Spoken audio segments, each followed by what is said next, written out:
There are places on this earth where time itself seems to have fallen silent, swallowed by the dust and the wind. Imagine a vast, sun-scorched plain that stretches across two modern nations, where the horizon trembles under a relentless African sun.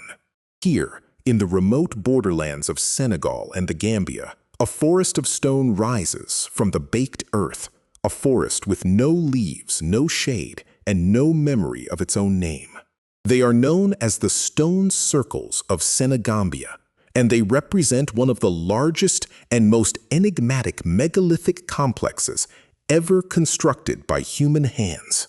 Over 1,000 individual monuments are scattered across this harsh landscape, each circle a perfect geometry of laterite pillars clawing at the sky.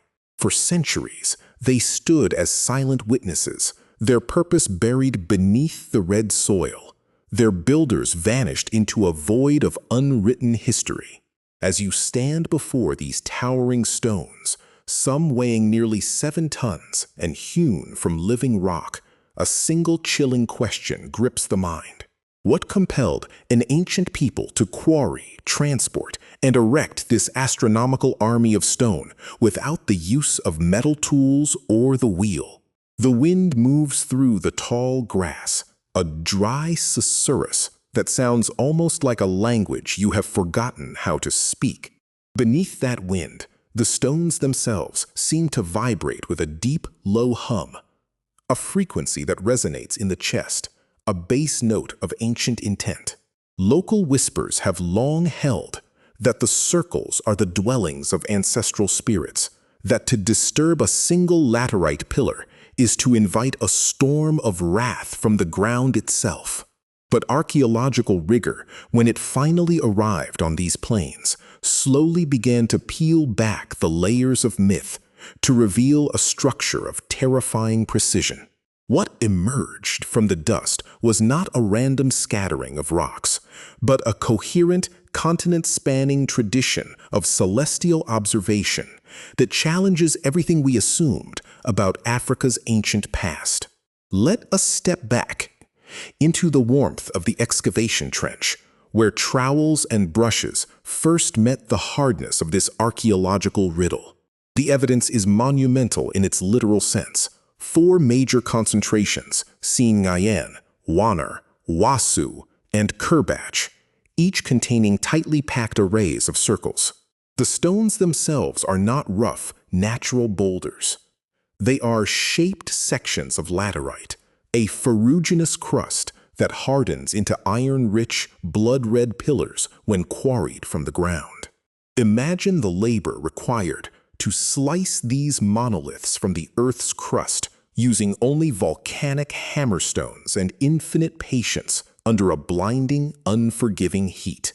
Some of these sentinels rise over 2.5 meters high, their tops worn smooth by millennia of rain, their bases anchored deep within the graves of the forgotten. Excavations have confirmed that each stone circle usually marks a complex funeral chamber, a sacred pit where an elite soul was laid to rest on a bed of laterite rubble. Pottery shards, iron bracelets, and delicate spearheads were discovered alongside the silent bones, offerings for a journey into an afterlife we can only imagine. The tradition did not fade quickly. It persisted, morphing through the centuries until the last stones were hauled upright in the 16th century. Nearly 2,000 years of continuous ritual construction. Where archaeology faltered, the night sky began to whisper a different kind of answer, one written in the slow pirouette of the constellations. Researchers stood at the center of these circular tombs and looked up, tracing the alignments with modern surveying equipment and a growing sense of awe. At the site of Ngayen, the stones do not form a perfect, sterile circle. They are positioned with a distinct flattening along the eastern edge. This is not a builder's mistake. It is a deliberate architectural choice that marks the solar horizon, the exact arc where the sun rises during the solstices and equinoxes. You can almost see an ancient astronomer priest standing exactly where you stand now, tracking the shadow of a pillar as it aligns with a distant acacia tree, marking the death of a season. The laterite pillars become the teeth of a cosmic calendar, biting into the fabric of the sky to measure the passage of agricultural cycles and ceremonial feasts. Some theorists go further, suggesting that certain alignments point to the heliacal rising of Sirius or the configuration of Orion's belt, linking the dead to the immutable geometry of the stars. We are staring at a conception of a universe where the ground of a cemetery was stitched directly into the fabric of the heavens. Yet, for all this precision, the great labyrinth of understanding immediately splinters into a dozen clashing theories about who exactly unlocked these secrets of the cosmos. The mainstream narrative points to the ancestors of the modern Serer or Wolof peoples, linking the circles to a deep animist tradition of ancestor worship that still echoes in local customs today. But a darker, more speculative hypothesis lurks in the margins, the notion of a vanished architect civilization, a ghost culture whose name left no trace in oral memory.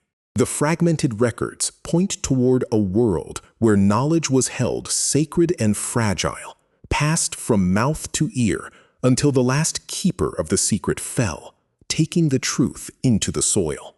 As the sun dips toward the western Sahel, the laterite transforms from a dry, rusty gray into a deep, visceral crimson, as if the stones are remembering the blood of the iron within them. In that fleeting twilight moment, the boundary between the physical monument and the cosmic portal blurs, and the rational toolbox of the modern scientist suddenly feels profoundly inadequate. The labyrinth deepens when you attempt to explain the logistics of these iron-hard pillars to a modern engineer. The nearest quarries are often kilometers away across terrain that is either rock-hard, broken earth or sucking, seasonal mud.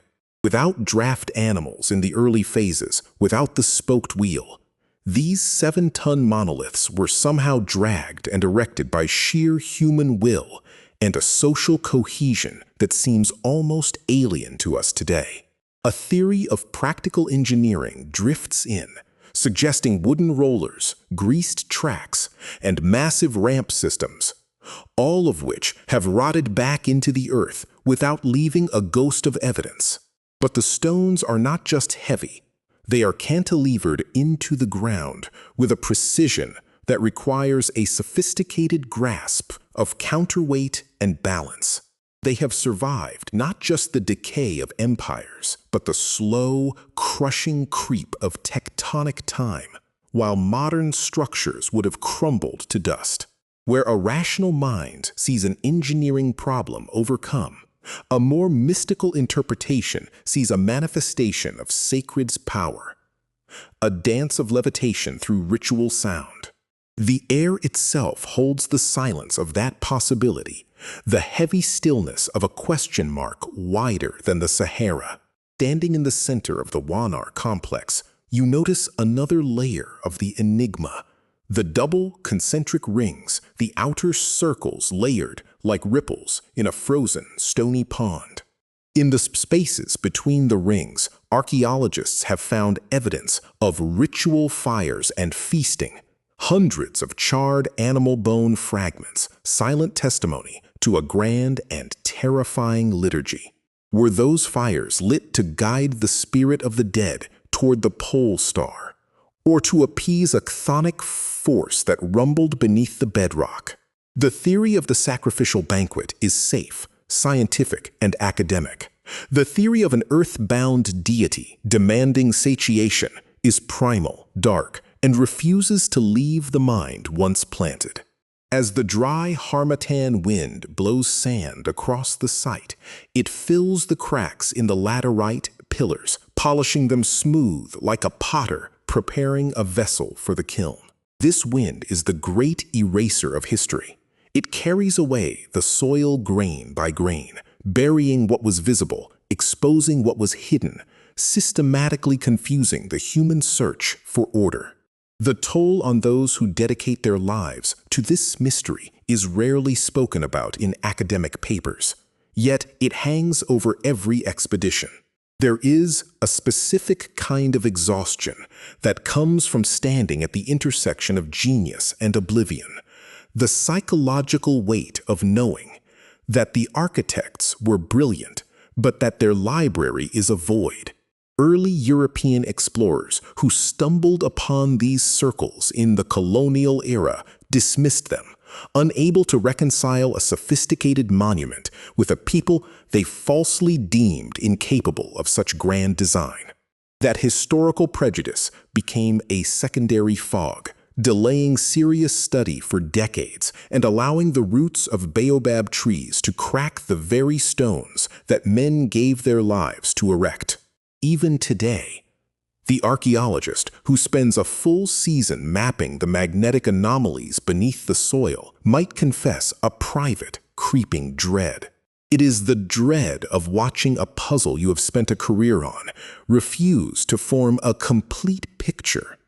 The dread of realizing that the builders took their meaning with them, laughing perhaps, into the afterworld. We are, all of us, searching for a voice that has been systematically silenced by time, by the dry breath of the harmattan, and by the human habit of forgetting. There is a comfort in believing that history is a solved puzzle until you stand at the edge of this silence and feel the abyss staring back into your own curiosity. The story of the Stone Circles of Senegambia is not just a historical mystery. It is a mirror held up to modern arrogance. We arrive with our satellite imaging and our laser theodolites, yet the stones ask us a question so simple it fractures the ego. If they could map the stars 2,000 years ago, what have we managed to truly learn? One cannot escape the profound unsettling feeling that these circles are a message delivered in a code built from mass and alignment. A message intended for eyes far older or far more patient than our own. The shadows lengthen, creeping eastward like a dark liquid pouring over the red iron stone. A local griot, a keeper of oral history, might sit near the monument at dusk and sing of kings who danced with fire, songs that hold fragments of broken genealogies and half-remembered astral magic. But the griot cannot give you the equation, cannot tell you the exact degree of the lunar standstill. That knowledge is lost, sealed within the cool, dense core of the laterite.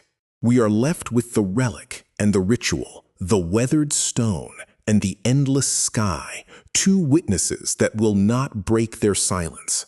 Some researchers theorize that these sites were part of a vast interconnected network stretching toward Timbuktu or Lake Chad, a prehistoric highway of skywatchers whose scale we are only beginning to suspect.